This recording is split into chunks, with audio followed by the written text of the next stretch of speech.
Hello means நம்ம இன்றைக்கி என்ன பார்க்குறோம் அப்படின்னு பார்த்தீங்கன்னா காஸ்ட் அக்கௌண்ட்ஸில் மெட்டீரியல் அப்படிங்கிற சாப்டரில் ஷார்ட் ஆன்சர்ஸில் எக்ஸசைஸ் 2 பார்க்குறோம். நம்ம ரெஃபர் பண்ணிட்டு இருக்கிற புக் வந்து காஸ்ட் அக்கௌண்டிங். ஆத்தர் வந்து ரெட்டி அண்ட் ஹரிபிரசாத் ரெட்டி.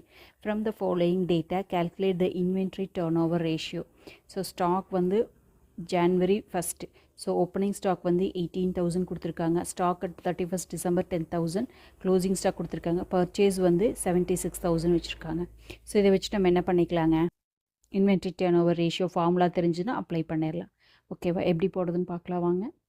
இப்போ பாருங்கள், எக்ஸசைஸ் 2 இல்லையா, calculation of inventory turnover ratio என்ன கேட்டிருக்காங்கன்னா, cost of inventory turnover ரேஷியோட ஃபார்முலா வந்து cost of material consume divided by average stock.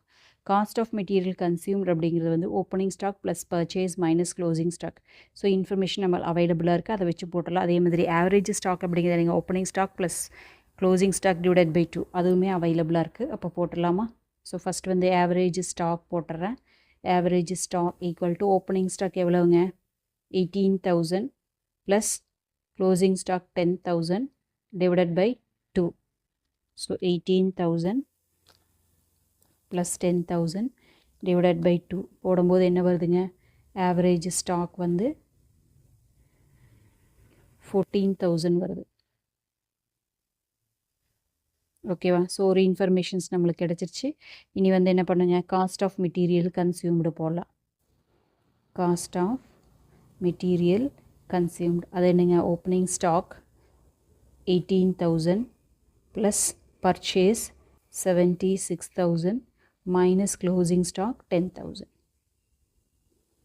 So 18,000 plus 76,000 minus 10,000. So 84,000 வருது. ஓகேவா, இப்போது ரெண்டு இன்ஃபர்மேஷன்ஸு கிடச்சிருச்சு, நம்மளுக்கு சப்ஸ்டியூட் பண்ணிடலாம். Inventory turnover ratio equal to cost of material consumed எவ்வளோங்க, 84,000 டிவைடட் பை ஆவரேஜ் ஸ்டாக் எவ்வளோங்க நம்மளுக்கு 14,000. ஓகேவா, ஸோ அவ்வளோதான். இதை வச்சு நம்ம ஃபார்முலாவில் சப்ஸ்டியூட் பண்ணிட்டோம்னா ஈஸியாக ஆன்சர் வந்துடும். ஸோ எவ்வளோ வருது அப்படின்னு பார்த்தீங்கன்னா 6 வருது. 6 டைம்ஸ் இதோட மீனிங். ஓகேவா, inventory turnover ratio equal to 6 times. So இதோட மீனிங் என்ன அப்படின்னா, ரொட்டேஷன் வந்து நம்மளுக்கு கூட்ஸ் வந்து உள்ளே வந்து வெளியே போகிறதுக்கு ஸ்டாக்காக இருக்கிறது 6 டைம்ஸ் ஆகுது அப்படிங்கிறாங்க. அப்போது 2 months ஒன்ஸ் வந்து நம்மளுக்கு ஸ்டாக்ஸ் எல்லாமே கிளியர் ஆகிடுது அப்படிங்கிறது மீனிங். இதை ஐடென்டிஃபை பண்ணுறதுக்காக தான் இன்வென்ட்ரி டர்ன் ஓவர் ரேஷியோ போடுறோம். தேங்க்யூ ஃபார் வாட்சிங். Have a healthy day.